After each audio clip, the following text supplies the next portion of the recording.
एक देवरानी होती, एक जेठानी होती। पकड़ो वो, पकड़ो। तो देवरानी जो होती है वो बहुत गरीब होती, जेठानी होती हैं वो बहुत, उनके यहाँ बहुत धन होता। तो एक बार सकट का त्योहार पड़ता है, तो भाई देवरानी के वहाँ तो बहुत धन दौलत होती है, जेठानी के वहाँ। तो वो लोग क्या करते हैं भाई, कुछ तैयारी नहीं करते हैं ऐसे ही। और देवरानी बेचारी मांग वांग के सामान सब पूजा करती सकट भगवान की, जो भी जैसे भी होता है वैसे। तो सकट भगवान भाई आते हैं देवरानी के घर में, तो उन्होंने तो मांग वांग के बनाया था। तो कहते हैं कि सकट भगवान दूसरा रूप बना के आते हैं देवरानी के, जो गरीब होती है। तो उनके वहाँ आते हैं और कहते हैं कि सेठानी कुछ खाने को है। तो बोलते हैं कि बहुत गरीब, उनके घर कुछ खाने को होता ही नहीं था। तो उनके घर में उन्होंने ये फूस और पता नहीं किस चीज़ के पत्ते उत्ते के लड्डू बना रखे थे, तिल गुड़ कुछ था ही नहीं उनके वहाँ।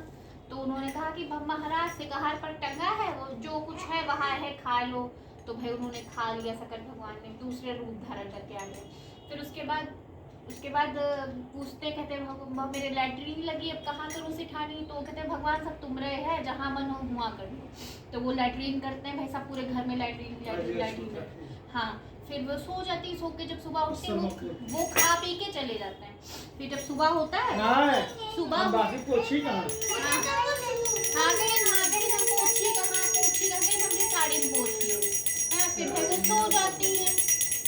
फिर जब सुबह उठती तो देखो जितनी भी लैट्रिन थी सब सोने की हो जाती। तो भाई अमीर हो जाती, सब बटोर बटोर के रखने लग जाती हैं। फिर जो जेठानी थी वो, उन्होंने देखा कि भैया देवरानी के घर तो सकट भगवान आए थे, उन्होंने सब अच्छा कर दिया। तो जेठानी सोचती कि इस बार हम भी ये फूस और ये पत्तों के लड्डू बनाएंगे सकट भगवान के लिए और पूजा करेंगे, और हमारे घर में ऐसे ही सोना सोना बरसेगा। तो भाई उनके वहाँ सब था, उसके वहाँ तो कुछ था ही नहीं, तो फिर उन्होंने पत्तों के लड्डू बनाए थे। उनके वहाँ सब था, तभी भी उन्होंने पत्ते के लड्डू बनाए भाई। सकट भगवान आए, कहीं इनकी महाराज जी कुछ खाने को दो। तो कहीं महाराज सब तुम रहे हैं, खा लो। तो वो भाई खाने लग गए, खाए। फिर कहीं हमने लैट्रिन लगी है, तो कहीं भगवान तुम्हारे घर है, जहाँ मन हो कर लो। तो भाई उन्होंने खूब लैट्रिन करी। फिर कहीं पोछी कहा कि हम भी साड़ी पोछ लो। तो भाई पोछ लिए। उसके बाद चले गए। फिर अब सुबह होने का वो इंतजार करने लगी कि कब सुबह होगा, कब ये लैट्रिन जो है जो सोना बन जाएगी और हम बटोरेंगे। फिर जब सुबह हो गई तो भाई उसी में फिसल के गिरने लग गई। तो उन्होंने सोचा कि अब फिर अपनी देवरानी के पास भाग के गई, पूछने लग गई कि क्या किया था तुमने, जो तुम्हारे वहाँ सकट भगवान लैट्रिन करे थे सोना बन गया और हमारे वहाँ लैट्रिन की लैट्रिन ही। तो वो कहती हमारे वहाँ भाई कुछ था नहीं, तो जो था वो बना, उससे हमने बनाया लड्डू, वो खिला। तुम्हारे वहाँ सब था तो तुम्हें पत्ते के लड्डू बनाने की क्या जरूरत थी। तो जो जैसा हो वैसे ही करना चाहिए, भगवान सबकी रक्षा करते हैं। बस जय बोलो सकट भगवान की जय। और एक नानी नातिन वाली भी कहानी है ना। एक नानी होती, एक नातिन होते हैं। तो भाई वहाँ के राजा जो होते हैं वो निर्वंशी होते हैं, उनके कोई संतान नहीं होती है। तो वो क्या करता, हाँ वो खाने के लिए दौड़ रही नहीं, उसमें घंटे गिर गए। तो निर्वंशी होते घंटे हैं, गिर गए, घंटे गिर खाने के। तो वो जिनके भी बच्चा होता है उसकी आंखें खोल दो, कैप गिर गई शुभी के ऊपर। तो जिसका भी बच्चा हो तो वो आवा में जलवा देते हैं। आवा होता है जहाँ पे कुम्हार बर्तन जिसमें गरम बनाता है अपने। तो भाई अब भाई एक दिन सबका नंबर आया, और नानी और नातिन थे, अब उनके नाती का भी नंबर आ गया। तो सकट भगवान ने कहा कि जाओ। और सकट का एक दिन था जिस दिन उनके नाती का नंबर आया जलवाने का। तो वो बहुत परेशान थी, रो रही थी, वो माला जपे जा रही थी, हर सकट संकट काटो, हर सकट संकट काटो, यही कह रही थी बार बार। तो सकट भगवान आए कि क्यों भाई, क्या हो गया, क्यों तुम इतना दुखी हो। तो वो कहती है कि आज हमारा एक ही नाती है और उसका आज नंबर आवा में राजा जलवा देंगे। तो वो कहते हैं कि नहीं, एक माला देते हैं नानी को और एक बेट देते। कहते हैं कि तुम आवा जब वो यही है ना।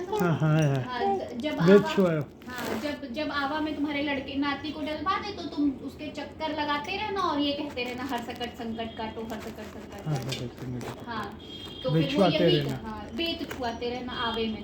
तो वो यही करती, जब आवे में जलवाने लग जाते हैं, बंद करवा देते हैं राजा, जब बंद करवा देते हैं नहीं तो वो यही करते हैं, वो बेट छुआती रहती, पूरी रात बीत जाती। फिर जब सुबह होती तो फिर वो पूछते हैं, वो दौड़ के नानी आती है, कहती है कि कुम्हार आवा खोलो। तो कहते हैं, तो कुम्हार हंसने लग जाता है, कहता कि सबके बच्चे मर गए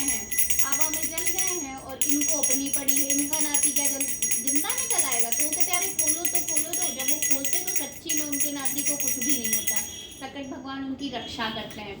तो वो जिंदा बच जाता, वो कूद के बाहर आ जाता हवा से। अब फिर अब राजा को ये बात पता चलती कि भाई वो नानी का नाती तो जिंदा बच गया। तो वो बुलाते हैं उन्हें और पूछते हैं कि ऐसे कैसे हुआ, चमत्कार कैसे हुआ। तो वो सब बताती हैं और कहते हैं कि आप भी सकट भगवान की पूजा करो, सकट भगवान आपको भी संतान देंगे। तो वो सब विधि पूछते हैं, फिर पति पत्नी मिलके मतलब पूजा करते हैं सकट भगवान की, जो आने वाला होता है पूजा करते हैं।